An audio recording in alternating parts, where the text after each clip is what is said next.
जगन्नाथ जी का जन्मोत्सव कब होता है? स्नान पूर्णिमा। उस दिन ठाकुर जी 108 और भी ज्यादा हो जाते हैं कलशों से जल से स्नान करते हैं। इंद्रद्युम्न राजा की तपस्या की पूर्णता पर, उसकी इच्छा पर ठाकुर जी इसी दिन प्रकट हुए। किस दिन? स्नान पूर्णिमा। स्नान पूर्णिमा के दिन बंधुओं, आप लोग आ सको तो जगन्नाथपुरी आइएगा। हम कालीराम साईं जी को भी बुलाएंगे कि वो भी आवे। इस बार जगन्नाथ जी का एक साथ दर्शन करें उनके मंगलमय प्राकट्य दिवस पर। और जो नहीं आ सकते हो उस दिन बंधुओं, घर पर सुंदर ठाकुर जी का जलाभिषेक करो। दूध नहीं, घी नहीं, दही नहीं, पंचामृत नहीं, उस दिन केवल जल से अभिषेक होगा। कैसे करना चाहिए थोड़ी बहुत विधि हम बता देते हैं। मटके में सुंदर जल रखो, हो सके तो दिव्य नदियों का जल हो, यमुना जी का हो तो बहुत अच्छा है। यमुना जी का जल, हमारे लाल जी के लिए यमुना जी का जल आता है। कटा पत्थर एक स्थान है उत्तराखंड में, जहां श्री यमुना जी पहली बार पृथ्वी पर आती हैं हिमालय से। इतना शुद्ध सात्विक कांच जैसा जल है वहां पर। वहीं से जल पहुंचेगा जगन्नाथपुरी, तो वहीं से आता हर वर्ष। रात्रि में उस जल को मटके में रखो, जल में बढ़िया इलायची पीस करके और छान करके बहुत बारीक बारीक उसके दाने जल में पधराओ। खूब शुद्ध बढ़िया वाली केसर जल में पधराओ। एक कपूर जैसी एक सामग्री आती है, उसको खाया जाता है, उसको कहते हैं ब्रास। वो मिल जाए तो परचूने की दुकान पे मिलता है। थोड़ा सा ब्रास ले आओ, बहुत थोड़ा सा पीस करके वो भी उस जल में डाल दो। उसके बाद चंदन घिस करके, खूब सारा चंदन घिस करके भी उसमें डाल दो। फिर गुलाब की पत्तियां, मोगरे के पुष्प, ये मोगरा तो नहीं है, मोगरा यहीं कहीं, हाँ भागवत जी पर धारण है, मोगरा का पुष्प श्वेत, वो डाल दो। कुछ भी आर्टिफिशियल सामान नहीं, इत्र वगैरह कुछ नहीं डालना है उसमें।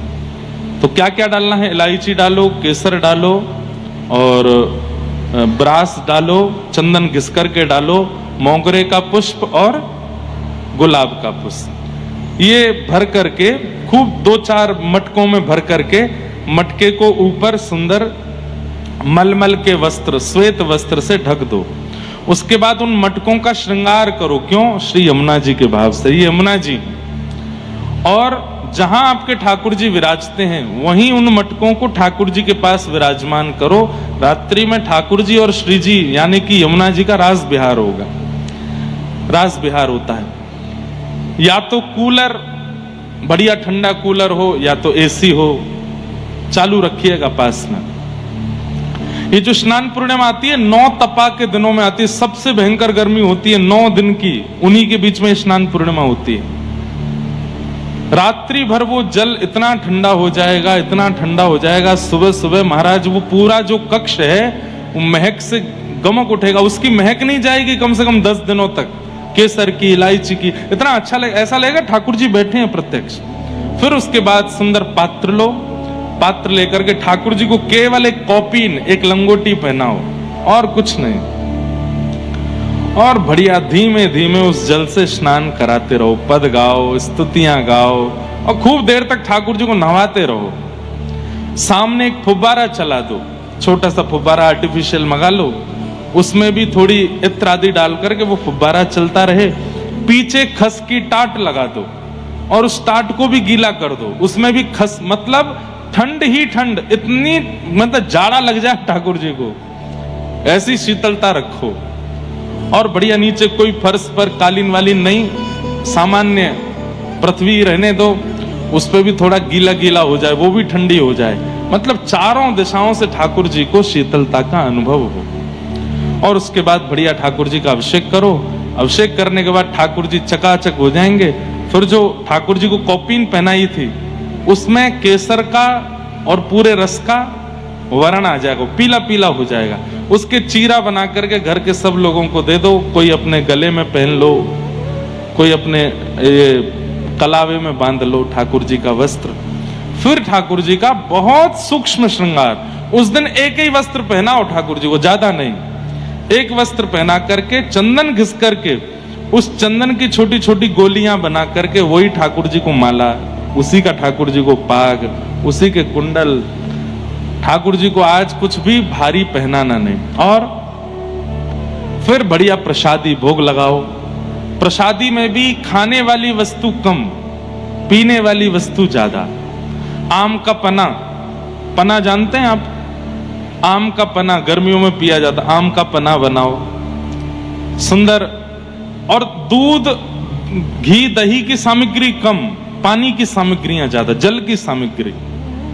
ऐसी सुंदर सुंदर बढ़िया 3-4 प्रकार के पीने के आइटम बनाओ। आइटम नहीं बोलना चाहिए ठाकुर जी के लिए बढ़िया प्रसादी सिद्ध करो। और आप लोगों को जो बढ़िया लगे रुचिकर वो बना के ठाकुर जी को पवाओ। फिर ठाकुर जी का प्रसादी जल सब में वितरण करके उसको पान करो। वो जल ऐसा होना चाहिए जो पान किया जा सके, ठाकुर जी को अर्पित किया जा सके। ऐसे करके स्नान पूर्णिमा अपने घर पर मनाइए। और उस दिन जरूर गाइएगा क्या? जगन्नाथ चक्कानैन नीलाचल वारे, तू न संभाले तो कौन संभाले हो, संभाले तो हमें कौन संभाले, तू न संभाले तो हमें कौन संभाले हो, तू न संभाले तो हमें कौन। आओ हे जगन्नाथ चक्कानैन, जगन्नाथ चक्कानैन नीलाचल वारे, तू न संभाले तो कौन संभाले हो, संभाले तो हमें कौन संभाले। मेरी ये नैया है अब तो तेरे हवाले,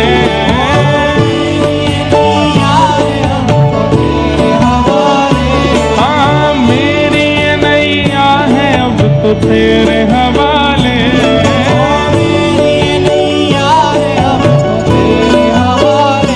हमें तू न संभाले तो हमें कौन संभाले हो, तू न संभाले तो हमें कौन।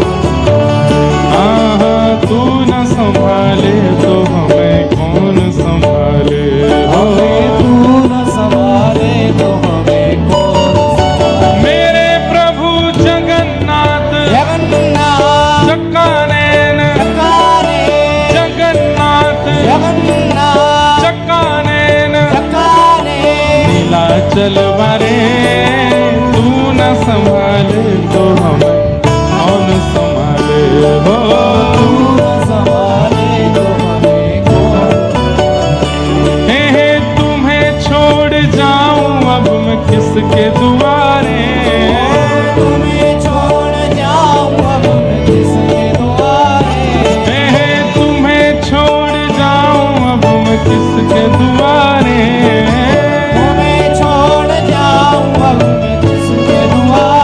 तो हमें तू न संभाले तो हमें कौन संभाले हो, तू न संभाले तो हमें कौन।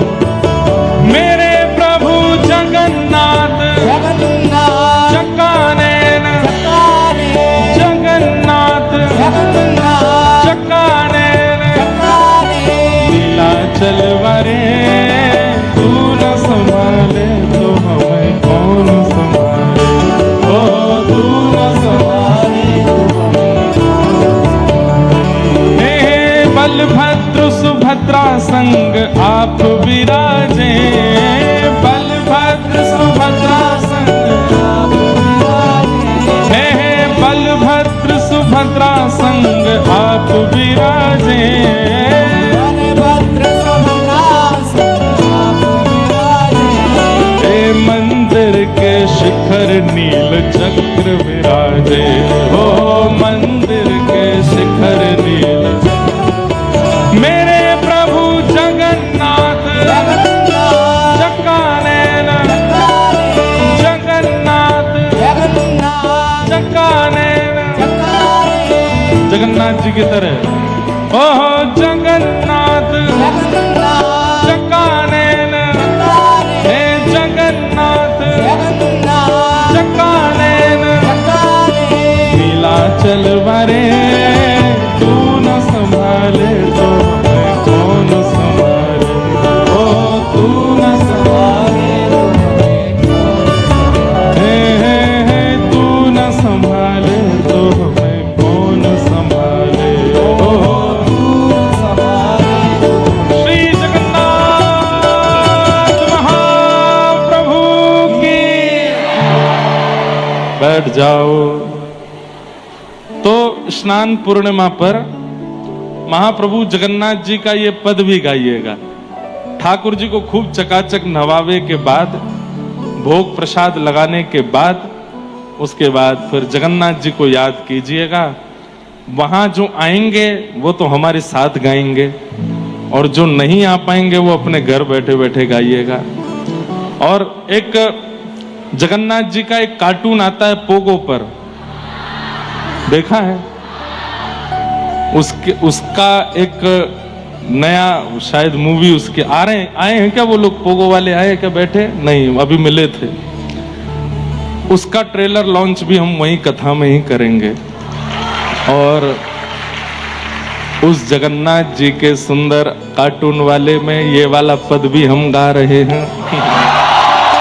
और वहां एक भक्त है, वो जगन्नाथ जी को जगह जगह कह के बुलाता है, ए मेरे जगह जगन्नाथ जी को। तो बहुत सुंदर उसकी वो भी लीला आएगी। तो जगन्नाथपुरी में इस बार हम 10 दिन वहीं हैं, 20 जून से लेकर के और 30 जून तक। तो 20 जून से 26 जून पहले कटक में कथा है, फिर 27, 28, 29, 30 जून जगन्नाथपुरी में। वहां चकाचक सुबह तो कथा सुना करेंगे। गर्मी का समय है, एसी पंडाल बन रहा है, बढ़िया, खूब प्रेम से आइएगा। और फिर पूरे दिन आनंद करेंगे, ऊधम करेंगे। कभी खीर चोरा गोपीनाथ जाएंगे, साक्षी गोपाल जाएंगे, ऐसा आनंद वहां होगा। समुद्र स्नान करेंगे। तो स्नान पूर्णिमा पर खूब ठाकुर जी को आनंदित कराइएगा। फिर किन्हीं का प्रश्न है कि महाराज जी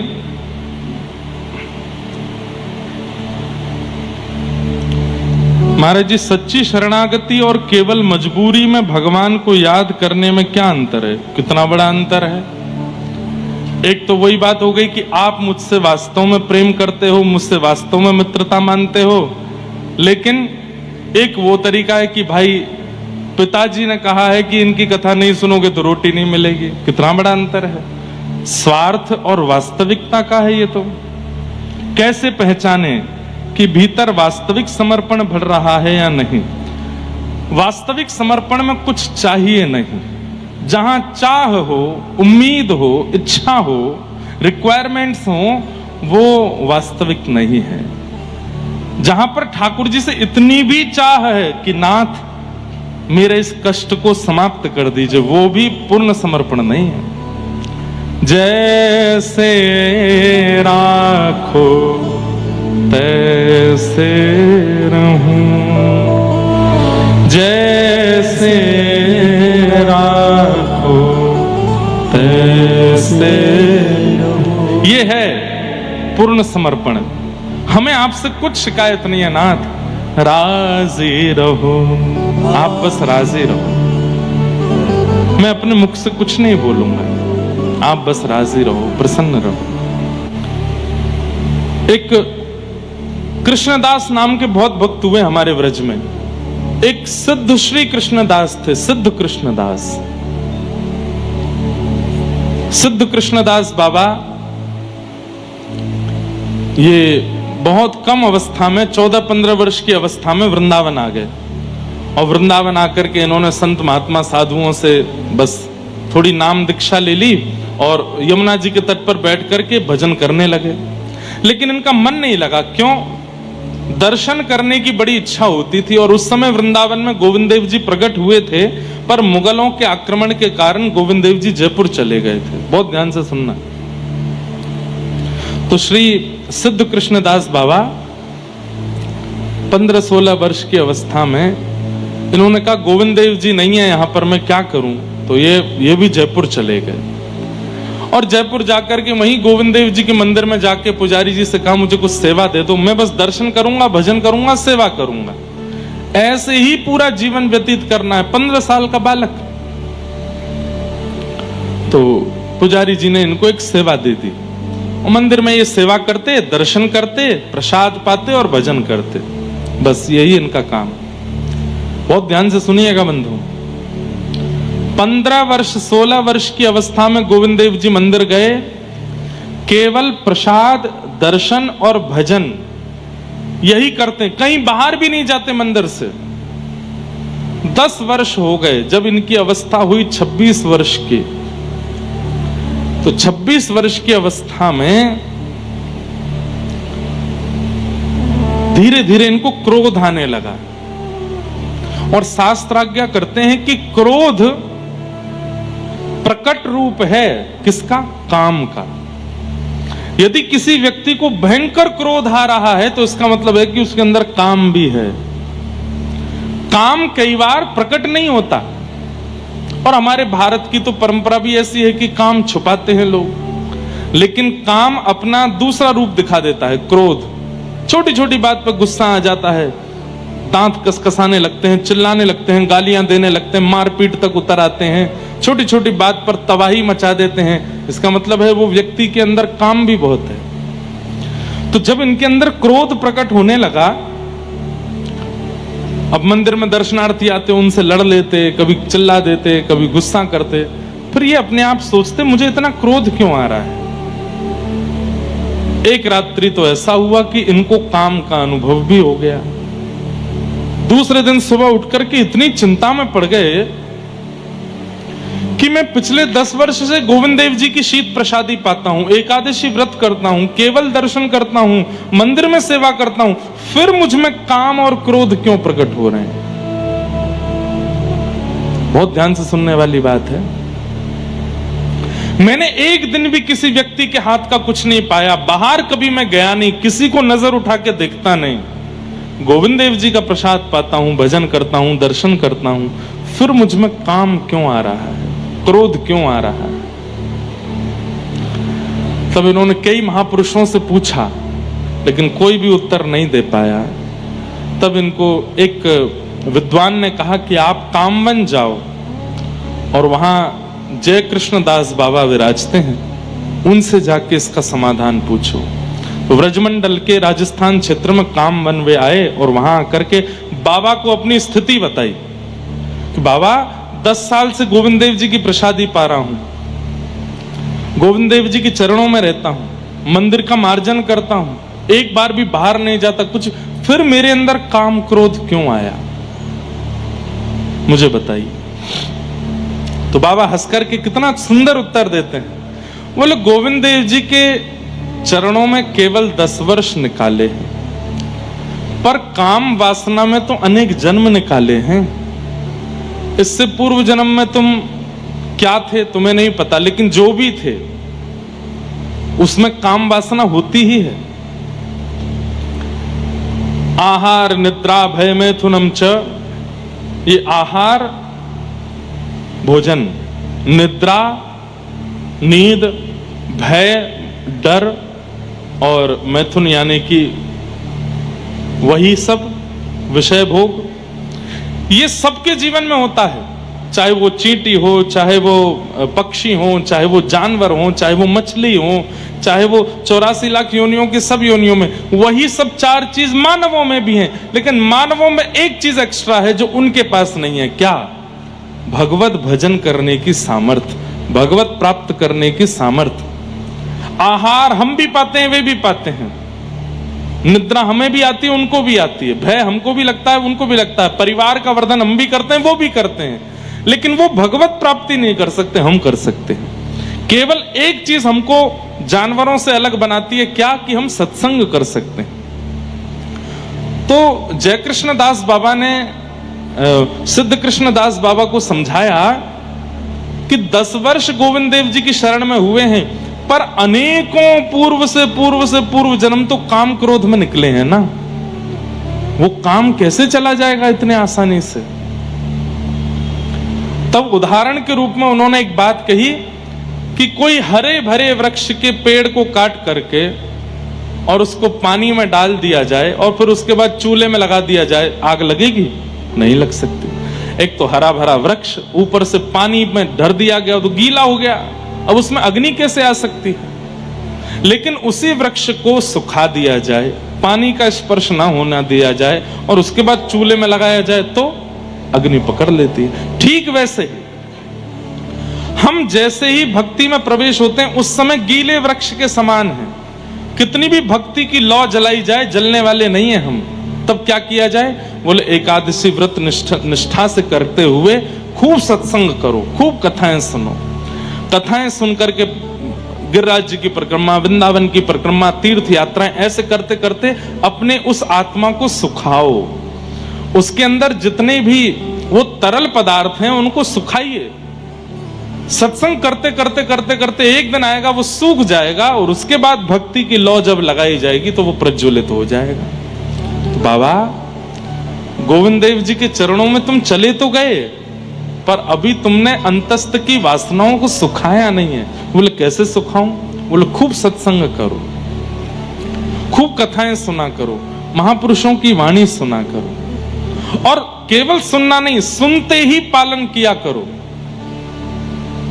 ये बालक जो उठ उठ के जा रहे हैं, इनसे हमारी प्रार्थना अब पीछे ही बैठना आओ तो, क्योंकि सबको कथा सुनने में विक्षेप होता है और अब कोई उठना नहीं। जो उठेगा उसको बगल वाले की कसम है।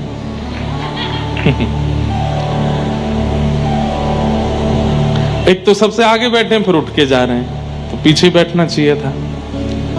क्या बता रहा था मैं? क्या बता रहा था? कहां था? हाँ, सत्संग करके तन को सुखाओ। तब उन बाबा ने खूब सत्संग किया और सत्संग करते करते करते करते करते ब्रजमंडल में ही एक गांव में रहने लगे। और उन्होंने अपना नियम कैसे बना लिया? भिक्षा में आटा मांग करके लाते और नीम के पत्ते तोड़ते, आटा में यमुना जल मिलाते और नीम के पत्ते सिलवट्टा पर घिस करके उसकी चटनी बनाते और आटे की लोई बना करके उसको अग्नि में आंच में थोड़ा भून करके और फिर उसमें नीम की चटनी डाल के खाते। खा सकते हो?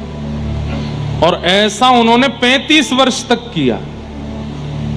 35 वर्ष तक ऐसे पा करके रहते और एकादशी के दिन कुछ भी नहीं पाते। इतना कठोर व्रत किया, इतने कठोर नियम में रहे और केवल कथा सुनते। तब 35 वर्ष बाद जाकर के उनके अंतस्थ की जितनी भी विषय वासनाएं आदि थी वो सब नष्ट हुई। और किशोरी जी के मन में आया और ललिता जी से बोली, ललिता व्रजमंडल में रह तो भयो भी कोई सूख हो आटो पावे, नीम की पत्ती खावे, मुंह को बड़ो कष्ट होवे। तो या बाबा को जाए करके खूब सामग्री पवाए क्या, तभी मैं राजी होंगी। तब ललिता जी गईं और रूप बदल करके गईं, बाबा से जाए करके बोली, बाबा मेरी मैया ने तुम्हारे काज सामग्री भेजी है ना, पाए लो। बाबा बोले मैं बाहर को कछु ना पाऊं। तो फिर उन्होंने कहा मैं श्री जी को भोग लगाए के लाई हूं। ये सुनते ही तो बाबा प्रसन्न हो गए। बाबा की नेत्रों की ज्योति जा चुकी थी इतने कठोर व्रत करने से। ललिता जी बोली, बाबा तुम्हें दिखाना है? बोले ना। बोले मैं अपने घर में काजल बनाऊं, लगा दूं आंखन में? बोले लगाए दो। जैसे ही आंखन में लगाई, बोले खोलो। खोल करके देखा तो आपको स्पष्ट दिखने लगा, लेकिन ललिता जी अंतर ध्यान हो गई। तब आप बहुत रोए, समझ गए कि किशोरी जी कृपा कर रही हैं, पर आ क्यों नहीं रही हैं सामने। तब कालांतर में आगे फिर लंबा चरित्र है उनका।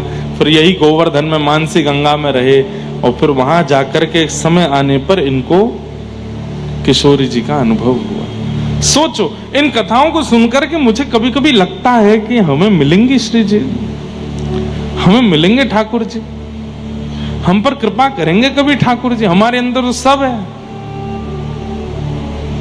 भजन करके नष्ट करना भी हो तो भजन भी कौन सा हम अच्छे से करते हैं, नाम जप भी कौन सा अच्छे से करते हैं। मैंने खुद पे अनुभव किया। अभी हम दत्त धाम में थे, महाराज जी ने नियम दिया 5000 मंत्र रोज करने हैं। करता था तो तो करते करते कभी कभी झपकी आ जाती, तो फिर अपने आप को उठाते, आंखों पे पानी डालता, फिर करता। झपकी क्यों आ रही है? क्योंकि अभी मिलन की उतनी उत्कंठा नहीं है, इसलिए झपकी आ रही है। मन में खुद पे विचार होता था। फिर करते करते करते करते कभी कभी माला हाथ से छूट जाती थी। तो नियम तो ऐसा है कि हाथ से माला छूट जाए तो फिर दोबारा से शुरू करो, पर हम इतने चतुर, मैं अपनी ही बात बता रहा हूं, किसी और की नहीं। हम नीचे से यूं करते, वहीं से जहां यहीं से पकड़ लूं, पकड़ के कर लूं, अब दोबारा से शुरू से करना पड़ेगा। हमको इतना भार क्यों लग रहा है? क्योंकि अभी मिलन की उत्कंठा नहीं बढ़ी। ये खुद चिंतन में आया, और उस दिन हमने गोदावरी जी से प्रार्थना करके कहा कि ऐसे ऐसे अगर मन में भाव हैं तो मैं जप ही नहीं करूंगा।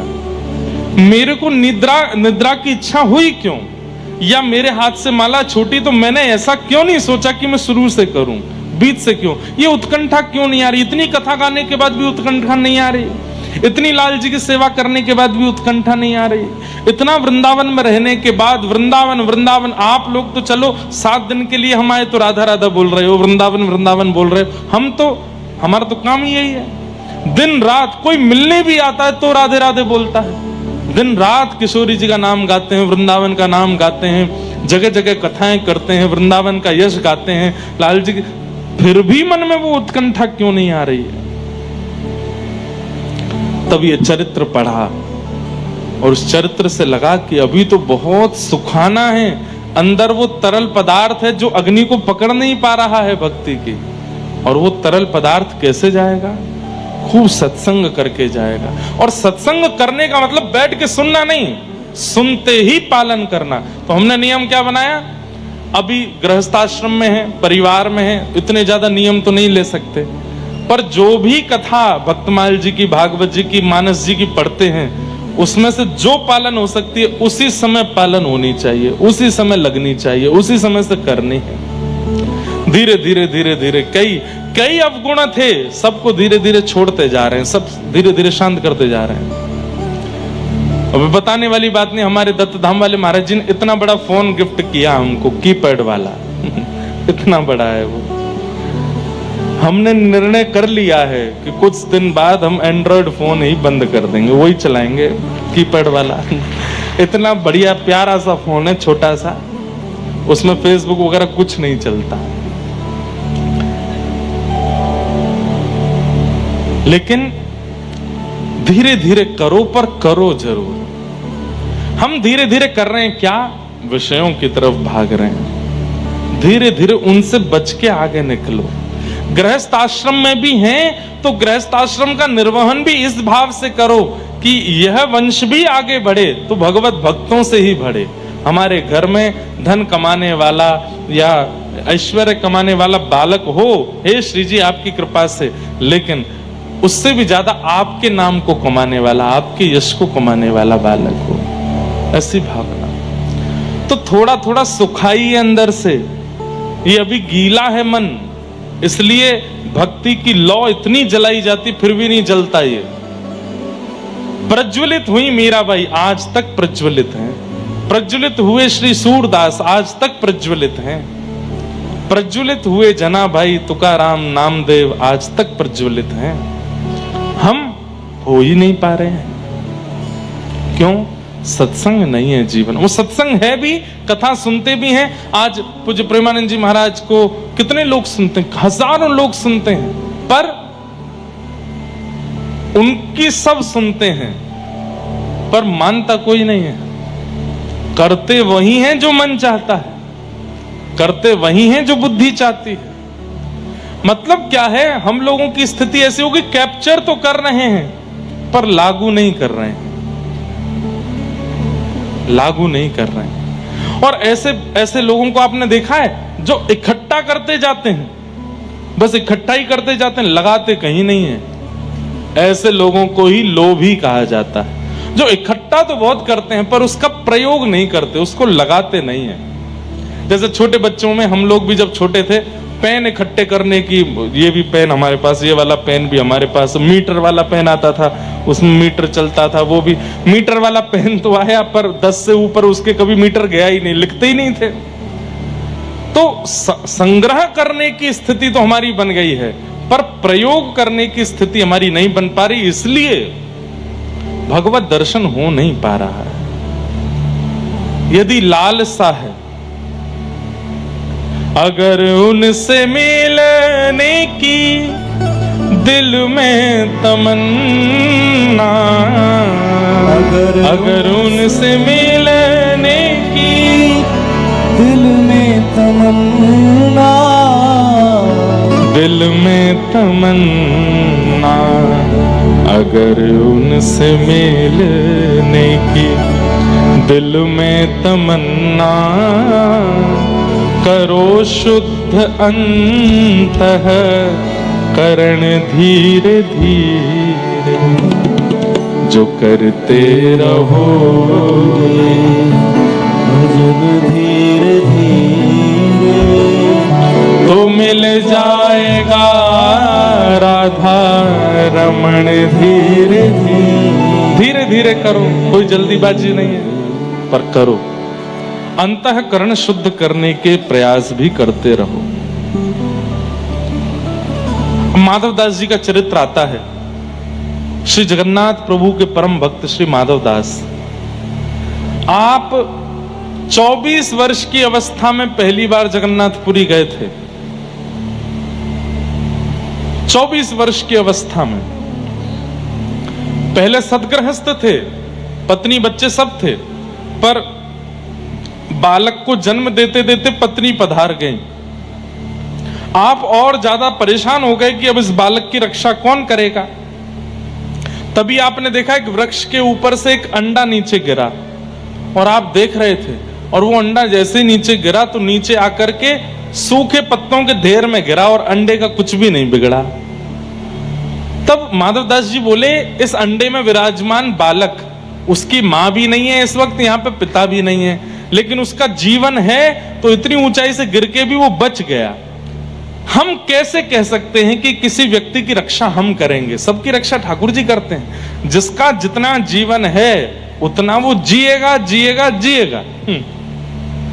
अभी हम लोग दत्त धाम में जब गोदावरी में स्नान करते थे तो कहीं कहीं गोदावरी जी का जल बहुत गहरा, हम लोगों ने तैरना ही दत्त धाम में सीखा। अब तो इतना सीख गए हैं कि इतना तो आ गया है कि डूबेंगे नहीं। लेकिन जब वहां पे गुरुजी कभी कभी सिखाते थे तैरना, तो एक दो बालक हमारे ऐसे हैं, वो मास कथा में भी गए, हफ्ता कथा में भी गए, 15 दिन, फिर भी तैरना नहीं सीख पाए। तो उनको गुरुजी अंतिम दिन एक बात कह रहे थे, बोले भाई तू तैरने का प्रयास तो कर, हम लोग चारों तरफ हैं, गहराई है, नहीं डूबेगा, हम हैं ना बचाने को, तब भी नहीं। तो फिर गुरुजी बोले भाई ये सोच के तैर ले कि जब आनी होगी तो आएगी, अगर मेरे प्राण अभी भी हैं तो मैं चाहे कितने गहरे में चले जाऊं फिर भी बच ही जाऊंगा। और ये बात सत्य है, जब मेरा अंत होना है तभी होगा, चाहे उससे पहले कुछ भी घटना घट जाए, कुछ नहीं हो सकता।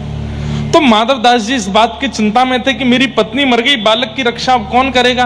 तभी वो अंडा गिरा, गिर करके भी फूटा नहीं, पत्ते के ढेर में गिरा। तो माधवदास जी बोले कि इसकी मां भी नहीं, पिता भी नहीं, फिर भी ये अंडा बच गया। मैं कौन होता हूं चिंता करने वाला अपने बालक की कि मैं इसको बचाऊंगा, मेरे रहने से ये बचेगा, इसकी कोई जिम्मेवारी तो नहीं, जगन्नाथ जी सब देख लेंगे। और बच्चे को परिवार के हवाले करके चले गए। 24 वर्ष की अवस्था में जब जगन्नाथपुरी गए तो केवल नील चक्र का दर्शन किया, जगन्नाथ प्रभु का नहीं। ऊपर विराजमान नील चक्र को देख करके इतना रोए, इतना रोए। क्यों रोए? कि मैंने 24 वर्ष लगा दिए ठाकुर जी के पास आने में। अगर मैं 24 वर्ष नहीं, कम से कम नहीं तो 18 वर्ष पहले, 19 वर्ष पहले भी यहां आ गया होता तो आज ठाकुर जी मिल गए होते। मैं 24 वर्ष गंवाने के बाद यहां पर आया हूं। सोचिए, इतने विरह व्याकुल हुए माधवदास जी कि 4 दिन तक भोजन नहीं पाया। कि मैंने 24 वर्ष पहले मेरे अंदर ये बात क्यों नहीं आई कि मैं आ जाऊं यहां पर। 24 वर्ष लग गए मुझको यहां आने में।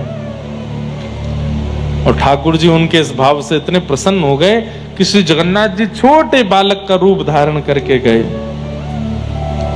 और प्रसादी लेकर के गए मंदिर से, और जाकर के माधवदास जी को दिया। कहा कौन हो? बोले मैं यहीं का हूं। पुजारी जी को पता चला कि एक कोई भक्त आया है, 4 दिन से भूखा है, तो उन्होंने जगन्नाथ जी का प्रसाद भेजा। माधव दास जी ने प्रेम से प्रसाद पाया। थाल वापस करने के लिए जब मंदिर गए तो पुजारी जी बोले थाल तुम्हारे पास कैसे आया? बोले आपने ही तो भेजा था। बोले अच्छा बताऊं? अभी चोरी करवाता है मंदिर से और कहता मैंने भेजा था। बोले अरे नहीं, आपने एक बालक के हाथ भेजा था। बोले कोई बालक के हाथ नहीं भेजा। मन कौन हो तुम? नाम क्या तुम्हारा? बोले आप मुझे नहीं जानते, मैं एक यात्री हूं, माधव दास मेरा। बोले मैं नहीं जानता तुमको, कैसे आया थाल तुम्हारे पास? माधव दास जी के नेत्र बंद हो गए। बोले ओहो, जगन्नाथ जी आए थे प्रसाद लेकर के, भूखा देख नहीं पाए मुझे, पवा के गए। और तब से श्री माधव दास जी जगन्नाथपुरी से गए ही नहीं। वहीं रहकर के खूब भजन किया, खूब साधन किया, और ऐसी स्थिति हो गई कि जगन्नाथ प्रभु का दर्शन करने माधव दास दाते, आज जब हम जगन्नाथ जी को देखते हैं तो उछल पड़ते हैं, लेकिन जब माधव दास जी मंदिर जाते थे जगन्नाथ जी उछलने लग जाते थे माधव दास को देख करके। इतना प्रेम ठाकुर जी माधव दास से करते थे। तो स्थिति बने तो सही दर्शन की, और वो कैसे बनेगी? जब तक हमारी कामना में ठाकुर जी नहीं आएंगे, जब तक तड़पेंगे नहीं उनको प्राप्त करने के लिए, तब तक ऐसी स्थिति नहीं बनने वाली है। और वो तड़प कैसे आवेगी? कथाएं सुनो, जो आज्ञा की जाती है उसका पालन करो, जो बातें शास्त्रों में कथाओं में व्यास जी के मुख से निकल आती है, भक्त चरित्र में सुनते हो, उसको तुरंत पालन करना प्रारंभ करो। एक दिन इतना विरह चित्त में होगा। आहा, भक्तिमती मीराबाई का एक बहुत सुंदर पद है।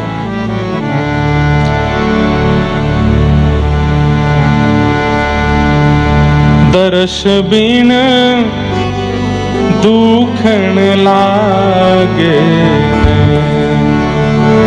दर्श बिन दुखन लागे, दर्श बिन दुखन लागे, दर्श बिन दुखन लागे।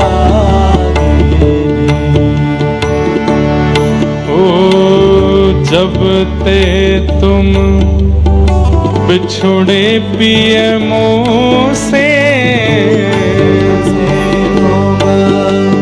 बिछुड़े पिए मुँह से, एक पल आयो नाचे,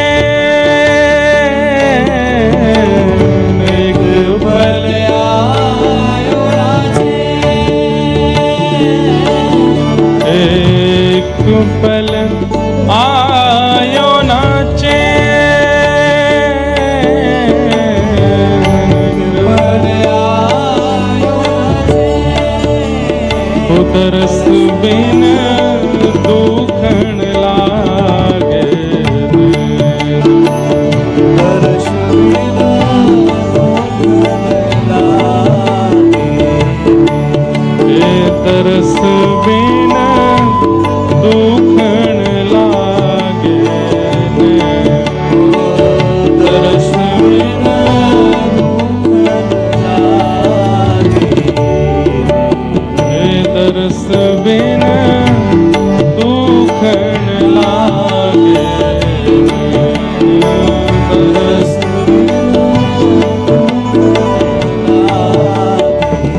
और क्या कह रही हैं भाई साहब?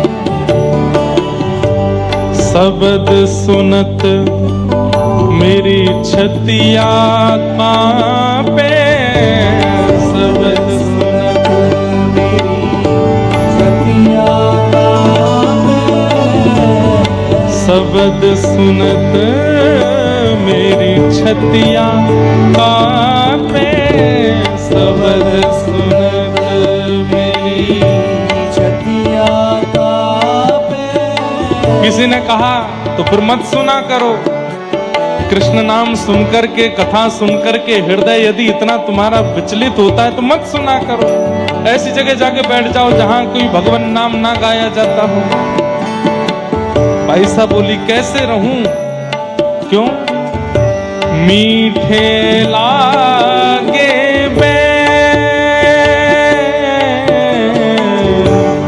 मीठे लागे हो एक टक टकी पंथ निहारू, एक टक टकी एक टक टकी पंथ निहारू, एक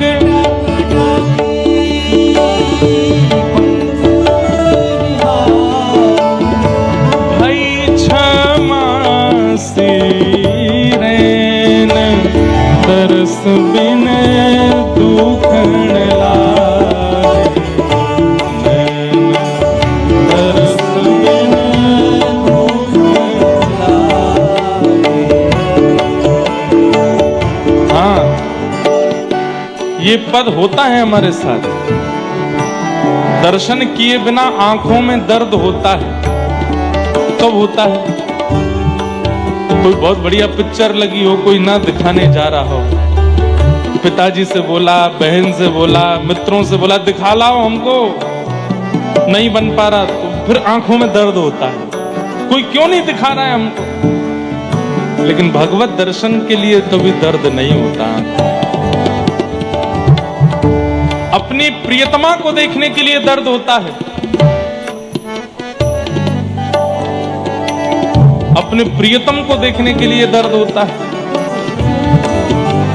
कभी ऐसा हुआ है कि राधा रमन जी नहीं गए, हम लोग 6 महीने से, अब व्याकुलता हो रही है, परेशानी हो रही है। सबको नहीं होता, किसी किसी को होता है।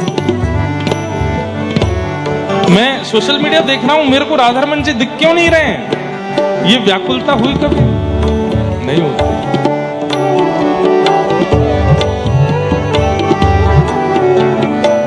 हमारे परिकर के एक भैया अभी आ रहे थे बंबई से मेरे साथ गाड़ी में, तो अपनी होने वाली प्रियतमा से बात करते आ रहे थे।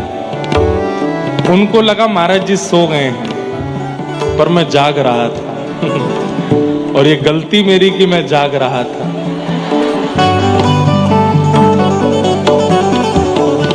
वो धीमे धीमे फोन पर गा रहे हैं, एक नदी के 2 किनारे, नाम नहीं बताऊंगा कौन थे। और मैं एक आंख, मैंने कहा क्या कर रहे हो? नहीं नहीं महाराज जी कुछ नहीं कुछ नहीं कुछ नहीं। मैंने कहा तुम क्या गा रहे थे अभी पद? बोले आपका ही तो पद गा रहा था। मैंने कहा फोन चालू था तुम्हारा? महाराज जी आपकी बहू है होने वाली, सुना रहा था। कितनी व्याकुलता रहती है हमको उस संसारी जीव से, उस संसारी जीव की भी कामना रहती है जो जीव कुछ दिन बाद हमको पूछने वाला भी नहीं है। पत्नी से कुछ साल बाद शादी के कहोगे चाय दे दो, पूरे दिन चाय पीते रहा करो, भर लो चाय अपने अंदर ही, मेरे पे और कोई काम नहीं है, चाय चाय चाय चाय चाय। कुछ दिन बाद ऐसे बोलने वाली है वो। लेकिन ठाकुर जी कभी नहीं बोलेंगे, श्याम सुंदर कभी नहीं बोलेंगे। श्याम सुंदर तो सदा, श्याम सुंदर सदा हमको प्यारे रहे, हम उन्हीं के रहे, वो हमारे रहे।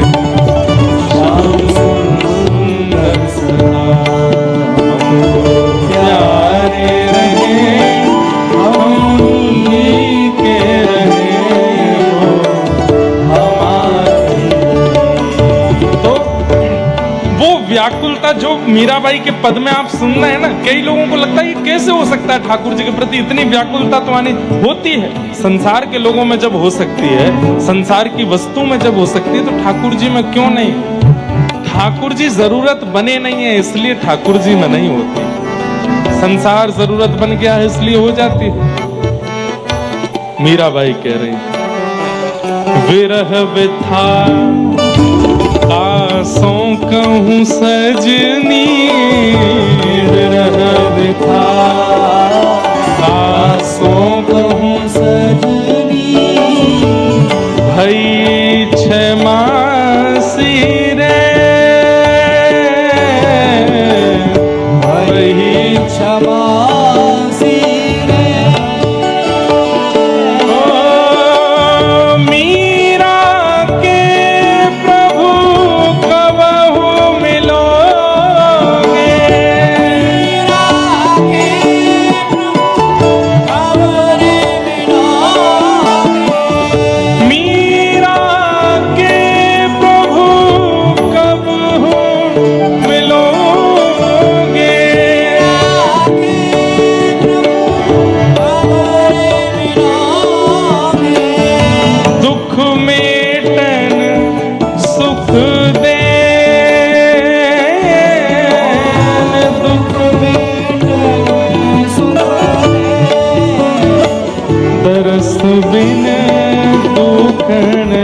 मीरा के प्रभु कब। मीराबाई जब कहती हैं तो ऐसा लगता है वास्तव में विरह में गा रही हैं। मीरा के प्रभु कब मिलोगे, मीरा के प्रभु कब मिलोगे, दुख मेटन सुख देन,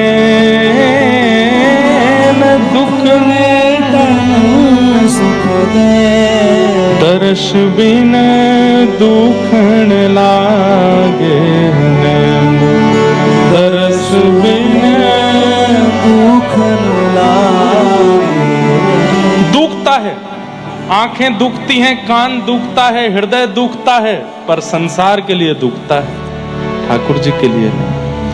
दर्शन को नैना तपे, वचन सुनन को कान, मिलवे को हियरा तपे, हिय के जीवन प्राण, गोवर्धन वासी सांवरे तुम बिन रहो। एक बात बोले बंधुओं,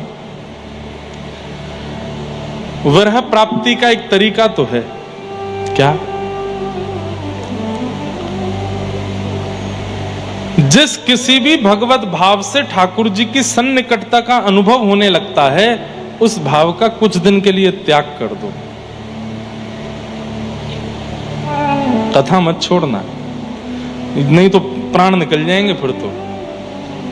कथा तो सुनते रहिए, सत्संग तो करते रहिए, पर और जितने भी व्यवहार भाव जिनसे आपको भगवद अनुभव और प्रगाढ़ होता है, कुछ दिन उसको करो मत। मिल रहा है तो भी मत करो। जैसे आप जब चाहते हो वृंदावन पहुंच जाते हो, जब चाहते हो बरसाना पहुंच जाते हो, जब चाहते हो जगन्नाथपुरी चले जाते हो, जब चाहते हो तब पंढरपुर चले जाते हो। कुछ दिन के लिए भले ही मिल रहा हो अवसर तो भी मत जाओ। बंबई में, उल्लासनगर में कोई ऐसा मंदिर है जहां दर्शन करके मन को बड़ी शीतलता का अनुभव होता, कुछ दिन मत जाओ। केवल और केवल सत्संग सुनते रहो। वो सब क्रियाएं मत करो जिनसे भगवत साक्षात्कार, भगवत अनुभव में तड़फन नहीं होती। कुछ समय के लिए वियोग दो, क्योंकि ठाकुर जी से अगर तुम वियोग मांगोगे, वो तो भाई बहुत खतरनाक वाला देंगे, उनसे मत मांगना। वो तो ऐसा दे देंगे, ऐसा दे देंगे कि बस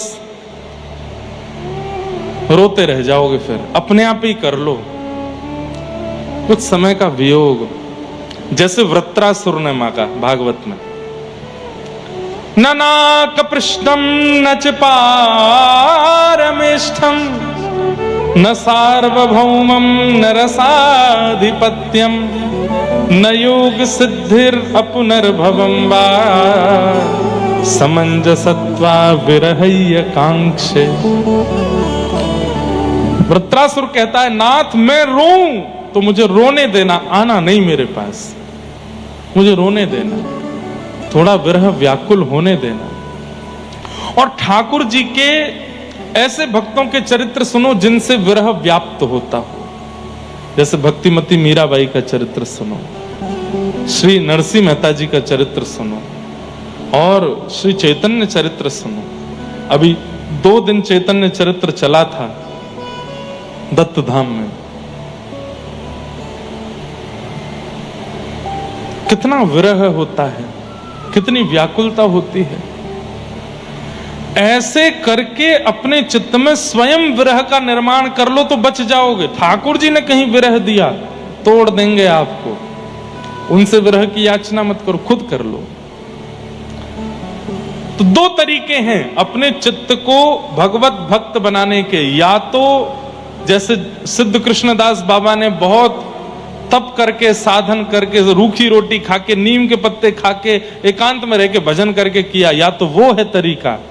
या फिर दूसरा तरीका अटपटा है, रुदन। जितना विरह उतना चित्त शांत होगा, उतना चित्त एकाग्र होगा, उतना चित्त ठाकुर जी के अनुकूल बनेगा। पर विरह आज है नहीं भक्तों में, बहुत सरल हो गया, बहुत सहज हो गया। प्रयास कीजिए कि वह विरह, हमको तो विरह बहुत दे रखा है ठाकुर जी ने, महीना महीना 2-2 महीना वृंदावन जाने को नहीं मिलता। जन्म वृंदावन का, परिवार वृंदावन का, सब परिवार वृंदावन में रहता है, पर हमारी कथा सुन के हजारों वृंदावन जा रहे हैं, हमको ही नहीं मिल रहा वृंदावन। इतना ठाकुर जी अपने आप विरह वियोग दे देते हैं। शायद इसीलिए कथाओं में इतने भाव प्रकट हो जाते हैं, क्योंकि वियोगी चित्त है। तो विरह दो। सूत जी महाराज कहते हैं, सबई पुंसाम परो धर्मो यतो भक्तिर अदोक्षजे अहैतुक्य प्रतिहता ययात्मा संप्रषेदति। सभी प्राणी मात्र का परम धर्म क्या है? यतो भक्तिर अदोक्षजे, अदोक्षज भगवान की अहैतुकी भक्ति करना। अहैतुकी भक्ति किसे कहते हैं? कैसी भी परिस्थिति आ जाने पर उस भक्ति का त्याग ना करना। कैसी भी परिस्थिति आ जाने पर उस भक्ति का त्याग ना करना। जैसे कुम्मन दास जी का एक बहुत प्रसिद्ध चरित्र मैं कहता हूं कथा में, कि उनके एक पुत्र की मृत्यु हो गई, 7 पुत्र थे। तो जैसे कुम्मन दास जी को पता चला कि मेरे एक पुत्र की मृत्यु हुई, तो कुम्मन दास जी बेहोश होकर गिर पड़े। नगरवासी, ग्रामवासी सब लोग बोले, अरे राम राम राम, इतने बड़े भजनानंदी साधक और केवल पुत्र के मरने की खबर सुन के बेहोश हो गए। काय बात का भजन किया इन्होंने, काय बात का साधन किया, अपने पुत्र का मोह नहीं निकाल पाए चित्त से। अरे इनसे बढ़िया तो हम हैं, हमारे घर का कोई सदस्य मर जाए तो हम रोएंगे, बेहोश तो हम नहीं होते। इतना बड़ा भजन साधक कुम्मन दास, और पुत्र की मृत्यु की बात सुन के मूर्छित होकर गिर पड़ा। जब ये बात गोसाई श्री विठलनाथ जी को पता चली, तो गोसाई जी मुस्कुरा के बोले, पुत्र की मरने की बात सुन के मूर्छित नहीं हुआ है वो, तो बोले वो इसलिए मूर्छित हुआ है कि पुत्र मर गया, अब 13 दिन तक सूतक लग गया, अब 13 दिन तक मैं मंदिर नहीं जा पाऊंगा, श्रीनाथ जी को नहीं देख पाऊंगा, इसलिए मूर्छित हुआ है वो। बोले अरे आप तो बात बना रहे हैं। बोले रुको दिखाता हूं। मूर्छित अवस्था में कुम्मन दास जी, कोई पानी डाल रहा है, कोई कुछ कर रहा है, उस समय कान में जाकर के कहते हैं, गोसाई जी तू चिंता मत कर, मंदिर की खिड़की खोल देंगे, भीतर भले ही मत आना, वहां से ठाकुर जी का दर्शन कर लेना। इतना सुनते ही उठ बैठे जग करके और बोले, पुत्र की क्रियाएं करो, जो अंत्येष्टि होनी है वो सब क्रियाएं करो। समझ में आई बात?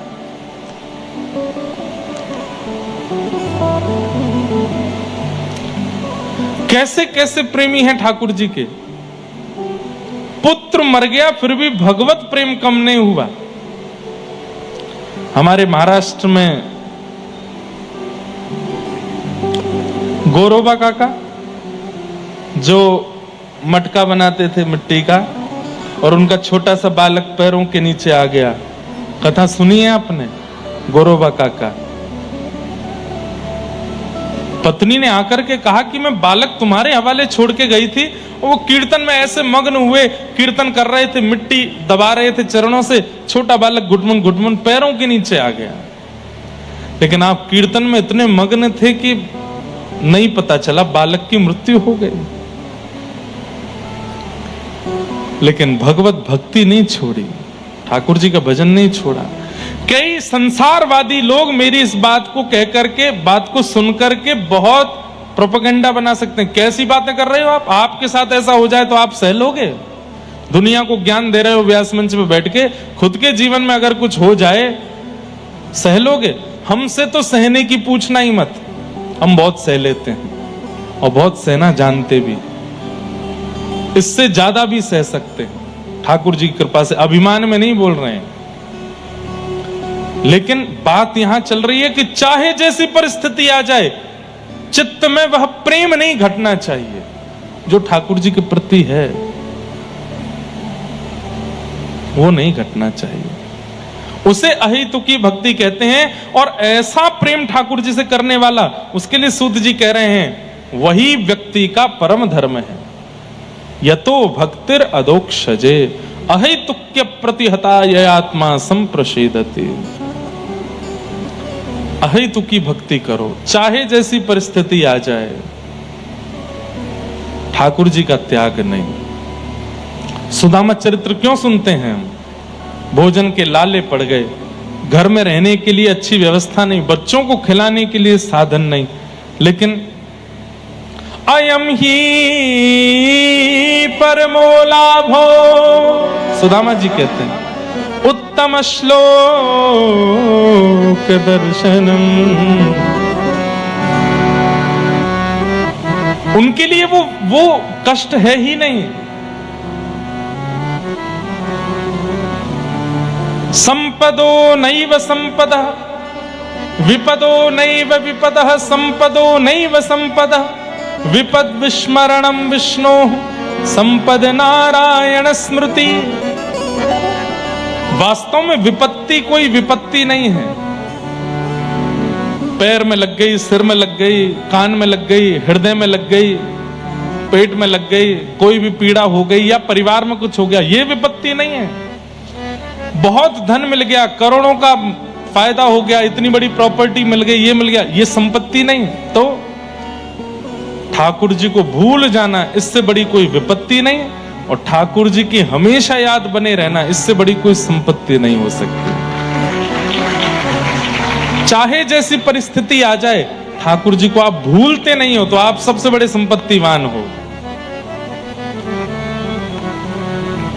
आपसे बड़ा कोई संपत्तिवान नहीं है। ठाकुर जी को नहीं भूलते। धर्म स्वनिष्ठितः पुंसाम विश्वक्सेन कथासु यः नोत्पादये दधिरतिं श्रम एव हि केवलम्। बहुत अच्छी बात है। क्या? हमारे द्वारा एकादशी व्रत किया गया, हमारे द्वारा गिरिराज जी की परिक्रमाएं की गई, हमारे द्वारा वृंदावन के दर्शन किए गए, बद्रीनाथ, जगन्नाथ धाम, द्वारिका धाम, श्री पंढरपुर धाम, श्रीनाथ धाम, ये सब किए गए। खूब बड़े बड़े यज्ञ किए गए, अनुष्ठान किए गए, ब्राह्मणों के सत्कर्म किए गए, लेकिन इन सबको ठाकुर जी ने स्वीकार किया। इसका क्या प्रमाण है? आपके द्वारा किए गए सत्कर्म ठाकुर जी ने स्वीकार किए हैं और ठाकुर जी आपके सत्कर्मों से प्रसन्न हैं। इसका क्या प्रमाण है? तो यहां कहते हैं विश्वक्सेन कथासु यः,